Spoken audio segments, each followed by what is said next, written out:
Welcome to Learning to Engineer.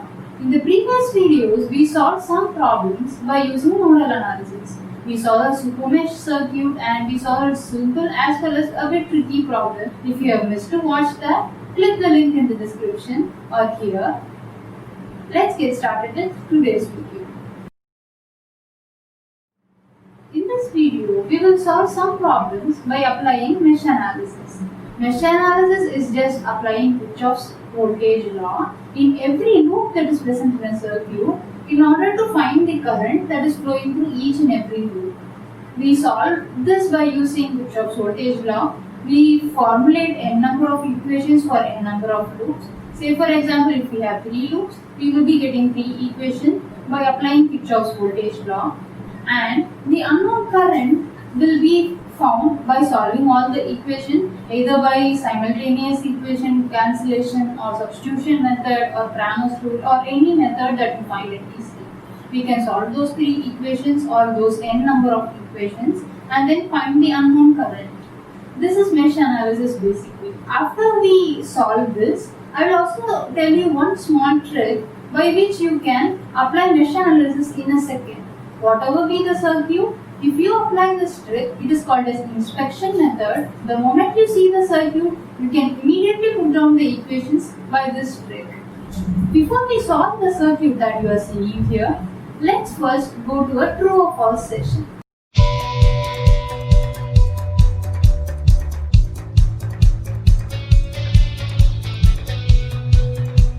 The voltage across a current source is always 0. False. Let's say you have 2 circuits, circuit A, circuit B. Circuit A has 3 loops, 3 simple loops, okay? And circuit B has 4 loops, out of which 3 are super mesh. Circuit B is complicated to solve than circuit A. False. I will show you. You can apply mesh analysis to non-planar circuits as well. False. You can apply nodal analysis to non-planar circuit as well. This is true. Let me know your thoughts in the comment section for these 4 questions. I am sure you will be having multiple thoughts or multiple ideas about them. I am eager to hear them all. Let's start solving this circuit by using mesh analysis. In this circuit, we have 2 loops. This is our loop 1 and this is our loop 2. Let me say that the current of I1 is flowing through loop 1 in clockwise direction and the current I2 is flowing through loop 2 in the clockwise direction. We can imagine that I1 enters here, it goes into 6 ohm and then it comes down the 3 ohm and then circulates back to the source. Similarly, I2 flows from 4 ohm, goes through the power source and then enters into the 3 ohm in the opposite direction. We can apply KVL to both of the loops and then form equation. This is the first step to approach a problem by using mesh analysis. The step 1 is, in the first loop, if I apply Kirchhoff's voltage law, I will be getting 42 minus the voltage across 6 ohm resistor minus the voltage across 3 ohm resistor equals 0. What is the voltage across 6 ohm? It is the current times the resistance, which is the current I1 times the resistance 6. I am writing it here. Voltage across 6 ohm will be 6 into I1. The voltage across 3 ohm will be 3 into, there are 2 currents that are interfering in the 3 ohm resistor, I1 and I2, but both are in the opposite direction. I am now going to assume that I1 is greater than I2. Therefore, the current will flow in the clockwise direction, which is from top to bottom in the 3 ohm resistor when I say that I1 is greater than I2. So, the voltage will be 3 into the current I1 minus I2.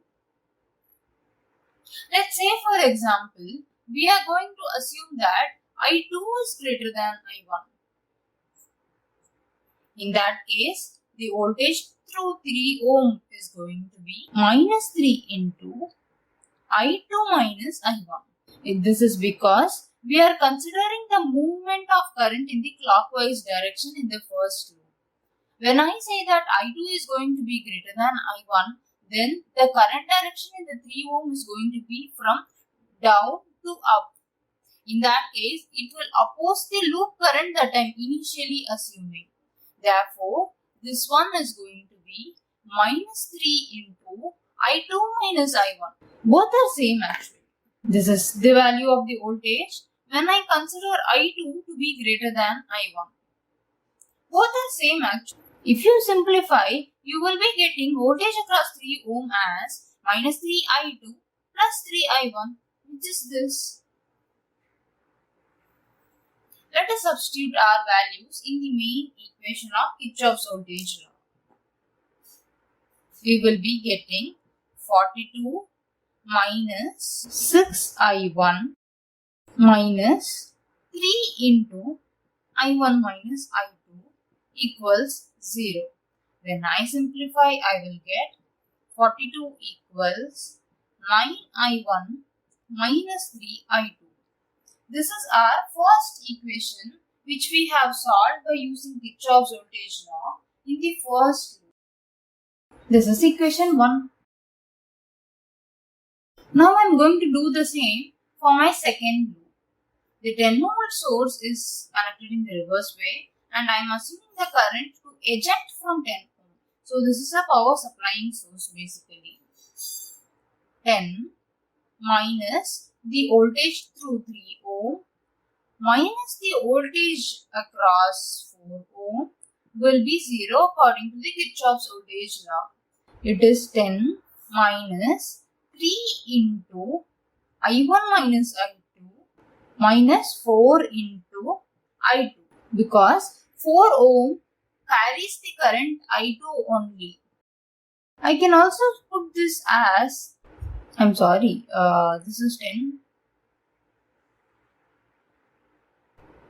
In the second loop, I am considering that the current is clockwise again, which means that I2 is greater than I1 according to my assumption. So in that case, this should be 3 into I2 minus I1.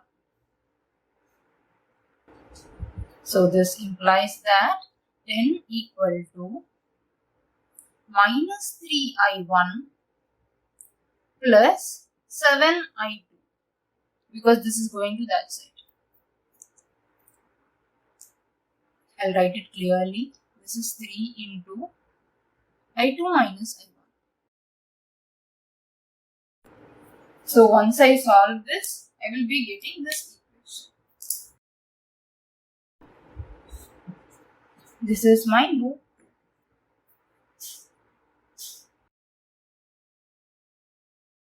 Or equation for loop 2.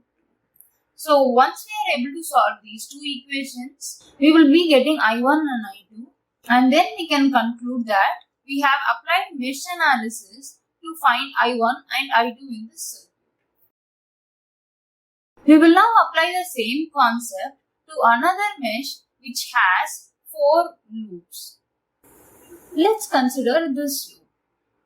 We have to find the current through 2 ohm. Let me mark this as Ix. We have to find Ix by applying mesh analysis. I am assuming that this current is I1, this is I2 and this is I3. Let's apply mesh analysis to solve for I2 or Ix. In the first loop, if I apply Kirchhoff's voltage law, I will get the equation 100 minus 8 into I1 minus 4 into I1 minus I2 because I am considering I1 greater than I2 and the current is from top to bottom equal to 0.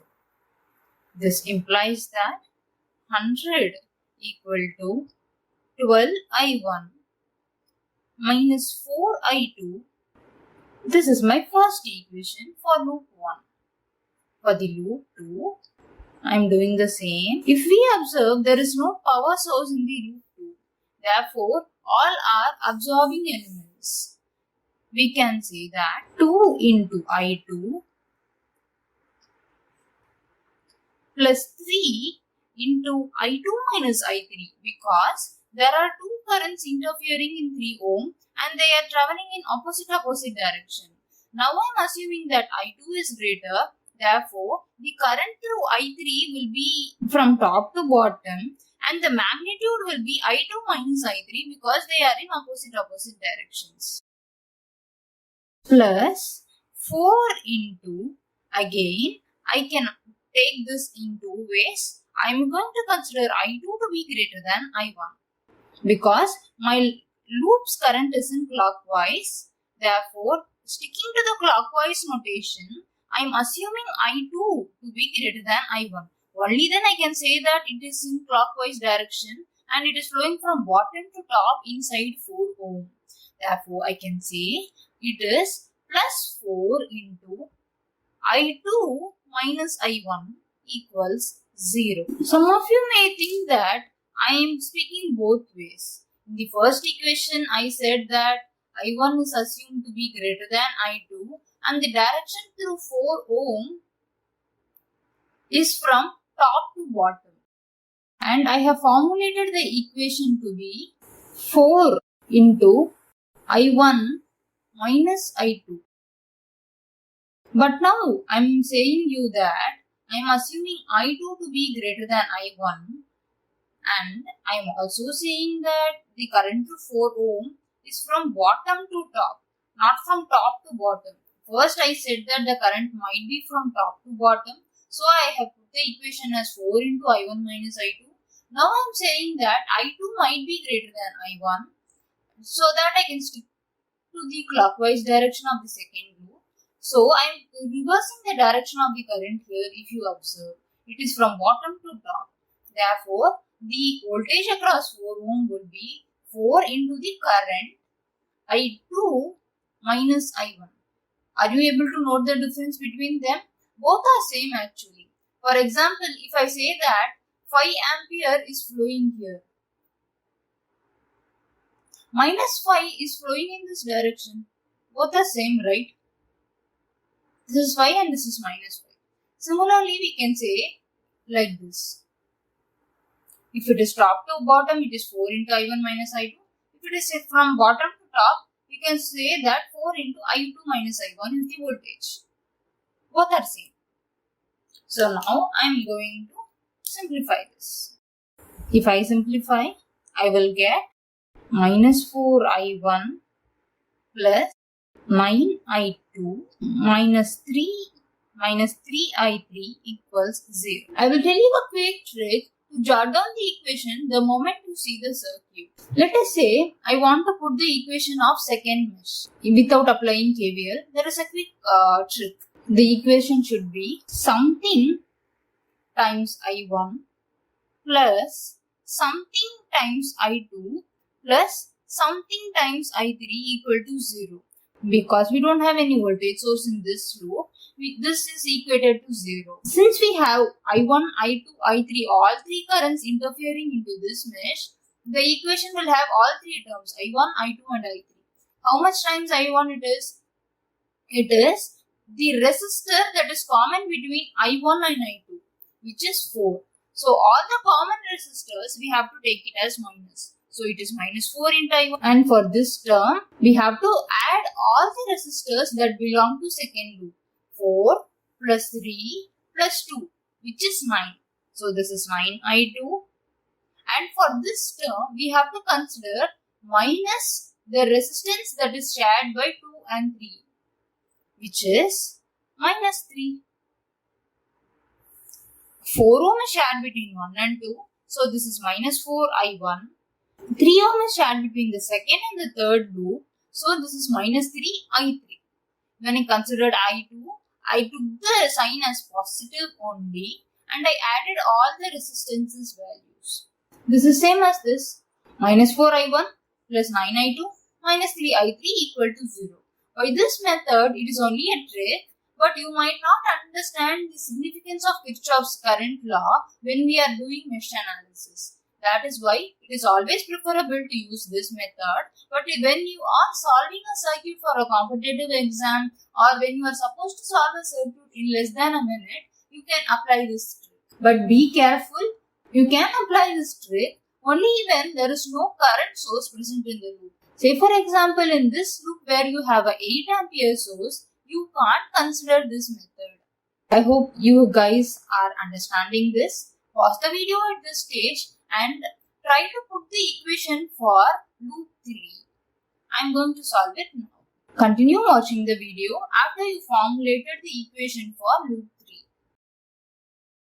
For loop 3, I don't have any power sources here. So the equation is going to be minus 10 into the current through 10 ohm. The current through 10 ohm is I3, which is entering from this terminal, and 8 ampere is also entering through this terminal. So this current will be I3 plus 8. So the voltage across the 10 ohm resistor will be 10 into the current I3 plus 8 plus 5 into I3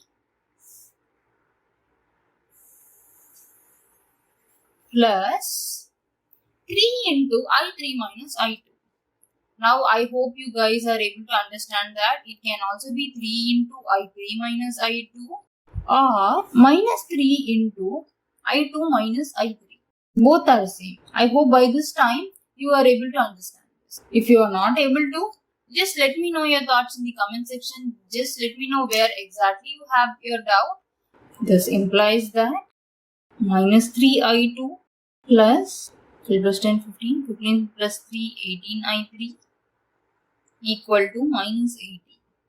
I now have 3 equations with me. This is my first equation. This is second equation. And this is my third equation. When I solve all these, I will get I2 or Ix, which is asked, as 2.7 ampere. Thanks for watching. Let me know your thoughts in the comment section. Let me know if you have any problem that you are not able to solve. Just take a photo of that problem and post it in the comment section, or mail to learningtoengineer@gmail.com.